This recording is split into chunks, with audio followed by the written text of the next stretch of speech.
Thanks, Matt. First of all, thank you for having me here. Thanks to Natalie and Matt and all of the volunteers. This has been absolutely amazing, and looking forward to the second day.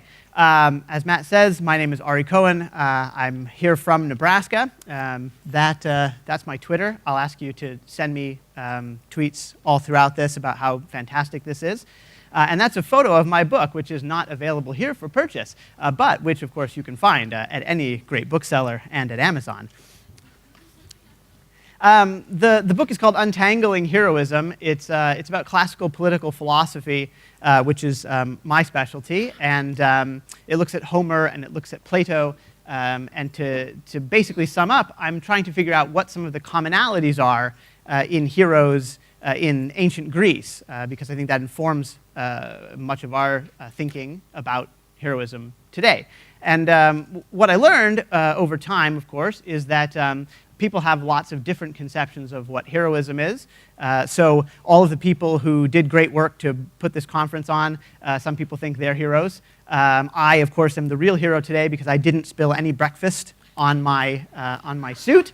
But really, looking back at the Greeks, what we see are that there are some commonalities that come out in heroes as different as Achilles, Odysseus, and for Plato, the hero Socrates, right? And this, I think, is a good summary, if you look there, of what some of the commonalities really are. So this is my working definition of heroism. Heroism, of course, I think is related to moral courage today. It didn't necessarily have to be in ancient Greece, but now people will tell you mostly that it is. It's not sufficient to simply be a great warrior on the battlefield as Achilles was. You have to do something good for other people, right? So a greater good can't just be to advance the cause of the Greek army against the Trojans. Instead, we have to take some sort of morally courageous action, right?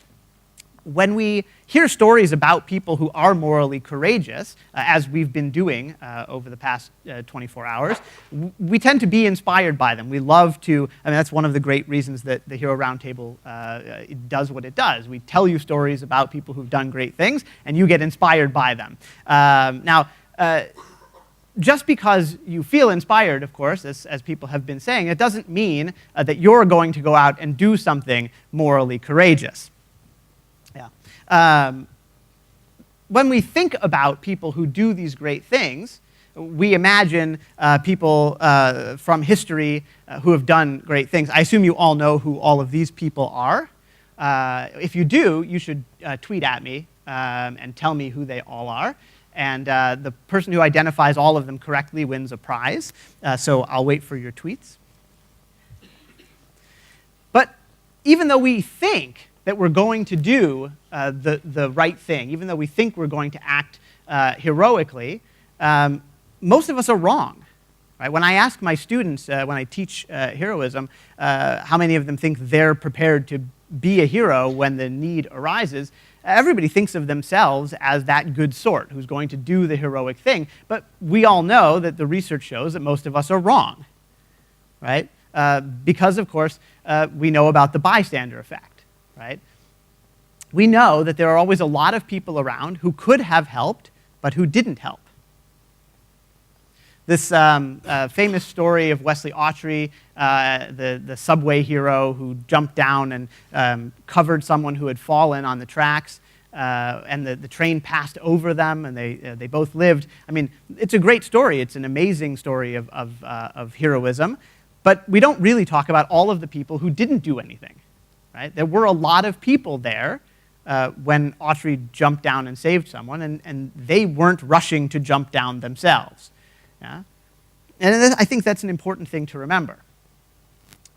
The thing is, of course, people never envision themselves as bystanders.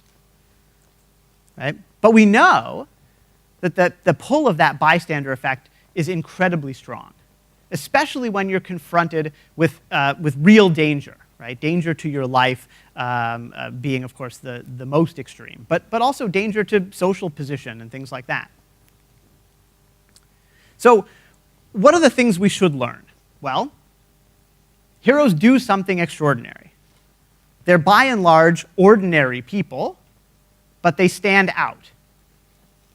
We also should know that no matter how much we think we're going to do that extraordinary thing, most of us won't actually do it. The difference between most people and heroes is that they found ways to break through the bystander effect and do that heroic thing. How they did it was to practice. So what do I mean by practice? Well, I'll give you 4 things, practical things, that you can do to kind of prime yourself for heroic action. The first thing is to have heroes. You should find people who have done these extraordinary things.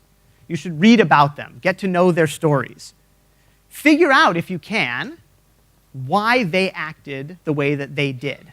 There are some books that Matt's done out there. You can pick one up. They're filled with these stories. Right? You've already taken that first step. You've come here to hear about heroes. But really get in depth and find out who these people are. But pick your heroes carefully. A lot of people will tell you that famous athletes are their heroes. Athletes are great, but they're not going to help you. If you learn the story of LeBron James, for example, you're not going to really know how to be morally courageous, because he's not. He's just very, very good at basketball. You should be willing, though, to concede that your hero isn't perfect, right? So if you pick Oskar Schindler, who might teach you something about moral courage, you also have to know that Schindler wasn't a perfect person, and that's okay. People are very complex. You can do something heroic, but not always do something heroic. And having done something heroic and then gone on to do something not so great or ordinary, that doesn't invalidate the heroism.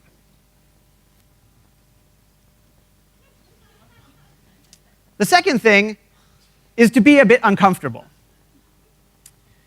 Often, when Matt Langdon gives talks, he gives those talks in bright orange pants. Yeah? I also could have put a picture of Dave Rendell up in his pink pants. There's something about walking around in very colorful pants, especially in the US, that makes you stand out a bit. And getting in the habit of being a little uncomfortable, standing out, being a little bit unusual, a little bit different, that's actually very helpful. The third thing to do is to work on expanding your empathy. Really notice the humanity in the people around you and respond to it. Start with small things and build from there. One thing you can do is to spend less time on your phone. This is really, really hard for me. It has taken conscious effort now, while I'm speaking to you, not to reach into my pocket and pull out my phone and check all my Twitter notifications, because my phone is just, it's blowing up. People are tweeting at me, I told you to, and now I'm suffering for it, right? But when we're on our phones all the time, we're not paying careful attention to the people around us. We're slower to react to people around us, to pick up on visual cues that they're giving us. Sometimes we don't even hear them at all.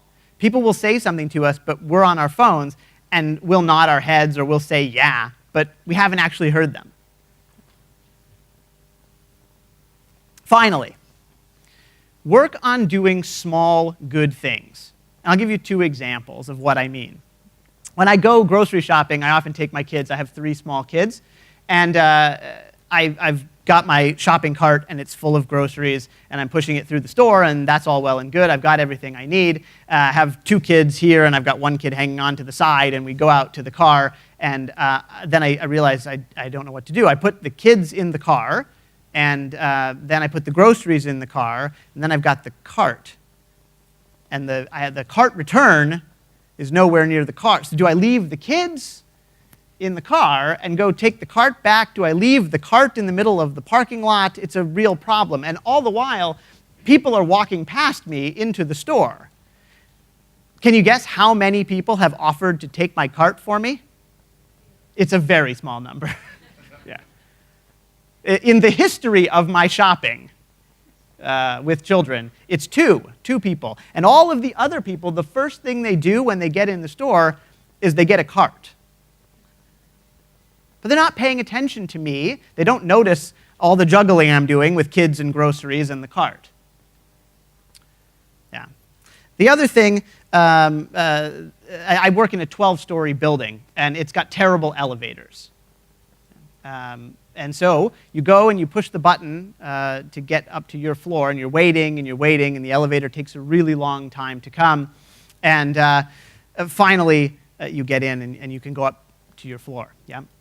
But for me, this always happens. I'm sure it's only to me. I get there, and the doors are just closing. And I know it's going to take a really long time. The elevator goes up to like the 7th floor, and then it comes back down to the 4th floor, and then for some reason it goes again to the 9th floor, and finally it'll come down to the 1st, and I've just missed it. And I can see the people in the elevator as the doors are closing, and they can see me, and we make eye contact. Right? And they know, I'm sure, because this has happened to them, they know how long it's going to take for that elevator to come back to pick me up. They're expressly not helping me, right? They don't push the open door button to hold the elevator because that would inconvenience them, or more likely because it takes a little while for your brain to register that someone needs it and you have to push the button, and by then it's too late. They're not actively, like, aggressively not helping me, but nonetheless, it's not helpful. And so what I've started to do is not get really angry at the people who don't help me, though I used to. I used to get angry, and it would spoil my day. Now I notice the people who do help me. And I always carry candy in my coat pocket. And whenever someone holds the elevator for me, I give them candy. And I just, here's candy. Just to say, I notice you. Like, thanks for doing the right thing. So that's what I'm trying to encourage more people to do that kind of helping behavior. The last thing I'll say, and then I'll be done, is that I hope you never have to be a hero. That's kind of an unusual way to conclude a talk about heroism, but heroism is risky. If you're called on to act heroically, that means just about everything has gone wrong.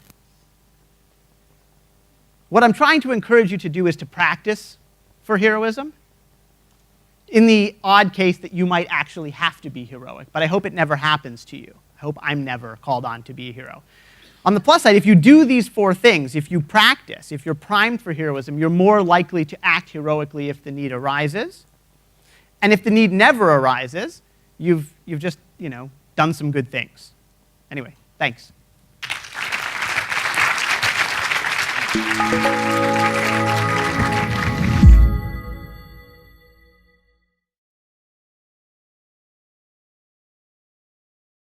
The Hero Roundtables are the global events that ask the question, what is a hero? You've just seen one hero talk. To find more and join the conversation, visit our website or social media.